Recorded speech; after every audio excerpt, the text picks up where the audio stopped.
À quand remonte cette relation? C'est presque comme si j'étais née avec Chanel.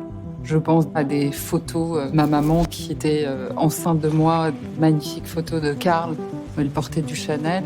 Et plus récemment, pour mon mariage, où j'ai porté une des dernières robes de Karl, de sa collection de couture. Et c'est Virginie qui avait repris la robe pendant les essayages. Et donc ça symbolisait pour moi vraiment ce passage de Karl à Virginie. Virginie, depuis que je suis toute petite, toujours venait me voir pendant les essayages. Et on sent qu'elle aime vraiment ce moment où une femme s'approprie un vêtement. Sa grande force aussi, c'est qu'elle connaît les codes et l'histoire de la maison sur le bout des doigts. Il n'y a pas une volonté de vouloir jouer avec les codes. Parfois, dans des maisons qui ont des symboles aussi forts, on veut jouer, détourner, et on voit le geste derrière. Virginie, il n'y a pas ce jeu, c'est tout simplement là et on ne va pas en faire tout un plat et on y va. Voilà.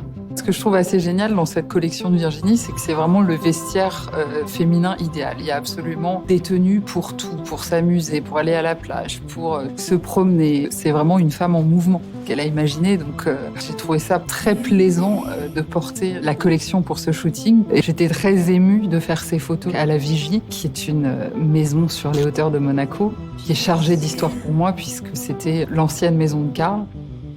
Ma collaboration, c'est le fait d'être porte-parole, de pas juste être une égérie et d'avoir la possibilité, en tout cas, de porter les valeurs de la maison, de les incarner, d'être quelque part un passeur. Je peux pas me séparer de ce qui fait ce que je suis, qui est dire une passion pour la littérature. Et donc, les rendez-vous littéraires de la rue Cambon, c'est une idée qui m'est venue assez spontanément. Gabrielle Chanel recevait dans son salon beaucoup d'écrivains, d'artistes. Ça faisait quelque part partie de son univers. Et donc, on a imaginé une série de rencontres de portraits de femmes, c'est-à-dire d'écrivaines qui ont joué un rôle important par leur liberté, par leur audace, par la puissance de leur écriture dans la question de l'émancipation féminine. La mode aujourd'hui a cette puissance d'expression, une puissance d'actualisation et peut en tout cas pousser la culture en avant.